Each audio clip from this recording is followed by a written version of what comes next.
Hey tout le monde, j'espère que vous allez bien. Bienvenue sur Tang, le podcast de Miss Ironie. Ici, nous parlons de tout, d'actualité, de musique, de tout. Et aujourd'hui, pour le Black Story Art, déjà, pour les personnes qui me suivent sur Instagram, vous savez que je fais quelques mignons petits posts. Donc, ceux qui me suivent encore sur Instagram, mon Instagram, c'est Miss Ironie. Donc, allez-y. Donc, revenons. Pour le Black Story Art, j'ai décidé de parler des sujets qui concernent vraiment la communauté noire. Et le sujet que j'ai envie de parler aujourd'hui, c'est les cheveux crépus de la communauté africaine, plus précisément gabonaise. Avant toute chose, n'oubliez pas de commenter, de partager, de liker, de vous abonner. Et on commence tout de suite là même. Les cheveux de la communauté afro, franchement, c'est un sujet très complexe, très lourd. Et voilà pourquoi va se faire en deux parties. Je vais vous parler de comment on voit les cheveux de la communauté gabonaise et comment on voit les cheveux de la communauté afro en général. Parce que, comme on dit, la charité bien ordonnée commence par soi-même. Et en tant que Gabonaise, j'aimerais beaucoup parler de comment moi je me sens en tant que femme noire avec ces cheveux naturels que je n'ai jamais défrisés. Oui, je n'ai jamais défrisé, même si une fois il y a une coiffeuse folle qui a failli faire ça à son... J'arrive. J'ai dit j'arrive. On va bien détailler cette histoire-là même. Donc, comme de toutes les communautés africaines, le Gabon ne fait pas exception. Les cheveux crépus avant la période coloniale, c'était quelque chose de sacré. Ça permettait de savoir le statut, qui tu étais, de ta tribu. C'était un moyen de communiquer sans trop parler, voyons. Les tatelles faisaient des jolies petites tresses, on pouvait savoir qu'elle est les Guissières, elle est les Pongouais, elle est les Galloises, elle est les Fons. Rien que par la manière d'être coiffée et bien évidemment le maquillage tribal, ça permettait d'identifier l'ethnie de la personne, son rang social et patati et patata. Ensuite, il y a eu la période de la colonisation. Là où les Blancs sont arrivés, je vais vous refaire un film. Ils nous ont inculqué que le bon cheveu est le cheveu lisse et le mauvais cheveu est le cheveu noir et le cheveu crépus, très souvent associé à quelque chose de sale, de mal, alors qu'il n'y a rien de plus beau que des cheveux crépus. Oui, je m'en fous. Aujourd'hui, on va se saucer jusqu'à les jaloux vont disparaître parce que même maigris là, ils sont encore en capacité de parler, ils vont disparaître. Disparition des jaloux. Donc, après cette période, il y a eu la période précoloniale où à peine quelques personnes gardaient leurs cheveux crépus. C'était plus en mode, on va dire ça, on va pas dire ça acclimater, mais on va essayer de ressembler au maître, c'est-à-dire faire les mêmes coiffes, essayer de faire en sorte que nous ressemblons, essayer de faire en sorte que nos cheveux ressemblent de plus en plus aux cheveux crépus. Avec l'apparition du défrisage qui a vraiment, on va dire, facilité la hype des cheveux lisses, ce fut une période sombre pour les cheveux crépus. Franchement, je remercie Dieu de n'être pas à cette période parce que je pense que je n'allais pas toujours céder à me défriser les cheveux, mais ça allait être très dur de trouver des emplois. Ensuite, on arrive dans la période année 2000, c'est la jet set. C'est l'apogée des tissages, l'apogée des petites braides, là, déjà une petite pause. Je sais que nous avons tous connu une tante qui faisait des petites tresses avec la mèche. Franchement, cette tata retrouvait les plus vous demander est-ce qu'elle a encore les cheveux sur sa tête. Parce que cette coiffe-là, je n'ai jamais vu une coiffe aussi toxique. Et il y a des gens qui se permettaient de mettre ça et se pavaner dans la street. Vous êtes malade ou quoi? Ensuite, on a eu la période, bien évidemment, retour aux cheveux crépus. Et franchement, cette période, j'ai vraiment aimé. Je vais pas vous mentir. Que je ne me sentais plus seule à avoir mes cheveux crépus.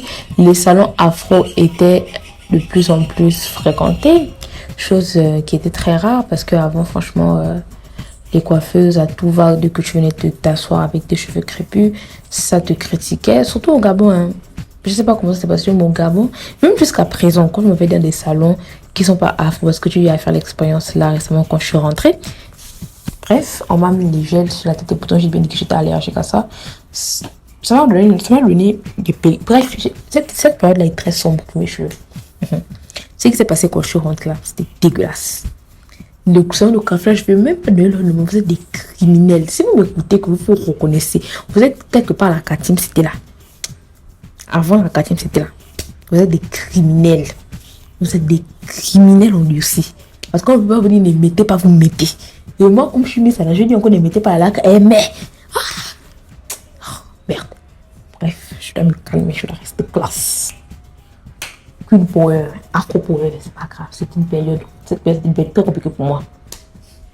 C'est encore récent, voilà pourquoi j'ai du mal à en parler sans m'énerver. Donc je disais, on a eu cette période de retour cheveux crépus. Et je pense que cette période était vraiment symbolique. En tout cas, pour nous qui avons les cheveux crépus depuis, c'était une période très symbolique. On voyait de plus en plus nos mamans revenir aux cheveux crépus. Des invitations gabonaises, on voyait de plus en plus des cheveux crépus, des cheveux naturels. Et franchement, ça me faisait grave plaisir. Surtout moi, pour ma part, j'ai vu ma mère faire son big shop. Et franchement, aujourd'hui, elle a des super beaux cheveux bien crépus comme à l'époque. Et ça me fait plaisir, quoi. Les gens ont commencé à vraiment prendre conscience au Gabon que les défrisants, c'est pas bon, qu'il est mieux de garder nos cheveux naturels tels qu'ils sont, juste trouver le bon salon et faire les bons soins. Ensuite, pendant le corona, on ne sait pas ce qui s'est passé, mais donc pendant la période du corona, les gens se sont retrouvés chez eux et ils ont trouvé mieux que de se dire et si on repartait dans les années 90 et les défrisants ont refait leur apparition au Gabon. Franchement, c'est chiant parce que je me rends compte que tous les efforts qu'on a eu à faire pour essayer de faire accepter nos cheveux crépus sont tombés à l'eau. C'est un peu l'impression que j'ai. Parce qu'aujourd'hui, il y a plus de personnes qui se défrisent les cheveux. Certes, il y a toujours une majorité qui préfère garder leurs cheveux crépus. Mais il y a beaucoup de personnes que je connais qui avaient décidé de laisser leurs cheveux crépus au Gabon en tout cas. Beaucoup d'amis qui avaient décidé de revenir nappy. Et puis, la petite période du corona là. Non, franchement, c'est pas facile à entretenir. Moi, franchement, cette excuse-là, elle m'énerve. Je vais plus détailler ça dans l'épisode spécial pour les cheveux afro. Mais cette excuse-là, elle me saoule. Parce qu'il n'y a pas plus facile que de cheveux crépus à entretenir. Il faut juste avoir les bons produits, les bons gestes. Et puis, tes cheveux seront magnifiques. Croyez-moi, ça fait une vingtaine d'années que mes cheveux naturels sont sur ma tête. Je suis passée par les hauts, je suis passée par les bas. Aujourd'hui, je suis en haut, jusqu'au ciel avec mes cheveux crépus. Donc, écoutez-moi. Je vous dis que vous s'occupez des cheveux naturels. Il n'y a rien de plus facile que ça. Ça, c'est l'excuse des flemmardes. Donc, franchement, au Gabon, comment on perçoit les cheveux crépus maintenant pour répondre à la question? C'est encore très compliqué. C'est maintenant que les gens commencent à comprendre que laisser nos cheveux crépus en paix. Genre vraiment en paix. Il faut les laisser en paix. Laisser nos cheveux crépus vivre leur vie dans la paix. C'est ainsi que... C'est comme ça que moi j'aperçois je vois les choses.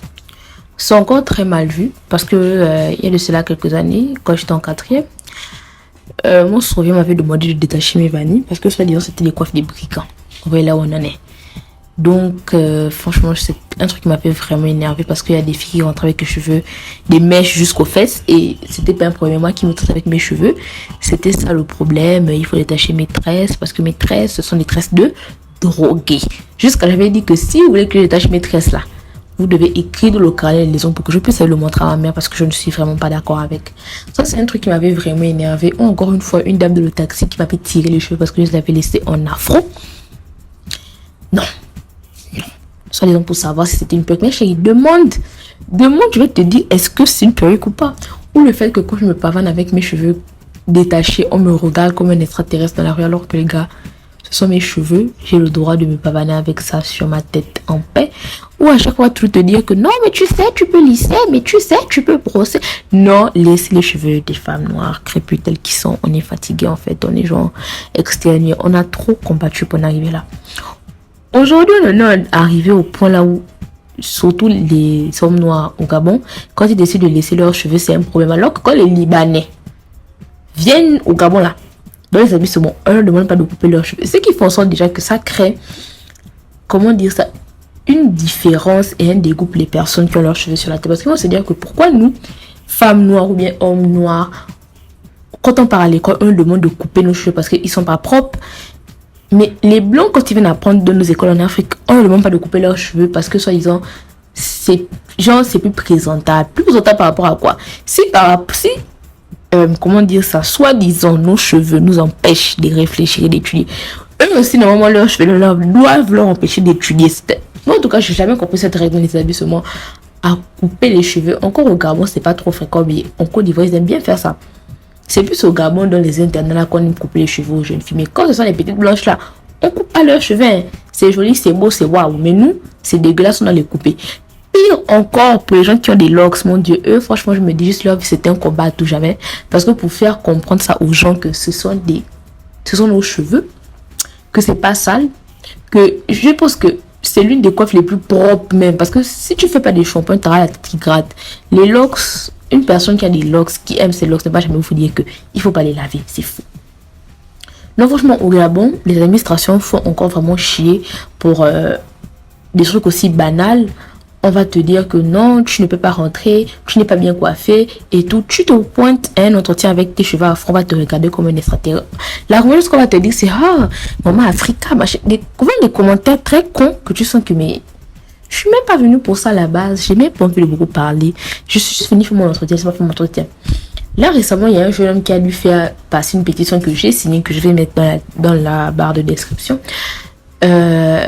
Le gars, il est parti récupérer son bulletin et parce qu'il avait des comment dire ça, pas des twists, mais je pense qu'il a tourné ses cheveux avec l'éponge. On a dit qu'il ne récupère pas son bulletin parce que sa coiffe n'est pas conforme. Je suis venu récupérer un papier. Où est le rapport entre récupérer un papier et mes cheveux? Il n'y a aucun rapport. Mais on a trouvé quand même le moyen de dire qu'il ne récupère pas son papier, que c'est pas conforme et tout. Et franchement, ce sont des trucs que je me dis, il faut arrêter. Parce que si même les personnes qui nous ont colonisés nous laissent nous pavaner avec nos cheveux dans leur pays, même s'ils font leur petite discrimination à la con, mais au moins nous avec nos cheveux. Mais pourquoi en Afrique on est encore buté sur des choses aussi stupides en fait? Genre au Gabon on comprend pas pourquoi genre ce genre de choses doivent exister. On est mort en Afrique, on voulait savoir quels genre de cheveux sur nos têtes. Genre sérieusement. En tout cas, je pense que pour la considération des cheveux crépus au Gabon, le chemin est encore long. On doit encore se battre pour faire accepter aux gens que nos cheveux comptent, nos cheveux sont beaux. Surtout dans les écoles, parce que c'est surtout dans les écoles, lycées primaires que tu reçois les remarques les plus... Je vais pas dire les plus... Ouais, les plus humiliantes. Parce que moi, j'ai eu vraiment des remarques très humiliantes par rapport à mes cheveux. Et encore que moi, j'ai même pas des cheveux crépus de la mort qui tue. J'ai des cheveux crépus, mais ça va. Genre, ça va. Mais il y a des gens, franchement, ils se permettent de dire des dingueries aux gens qui ont leurs cheveux crépus sur leur tête. Et je sais pas si par moment ils se rendent compte que c'est notre identité, que ça fait partie de nous. Que dire à un enfant de 3-4 ans que ses cheveux sont sales et qu'il est mieux de défriser, c'est quelque chose qui va s'impacter dans sa tête. Et à tout le monde va se dire...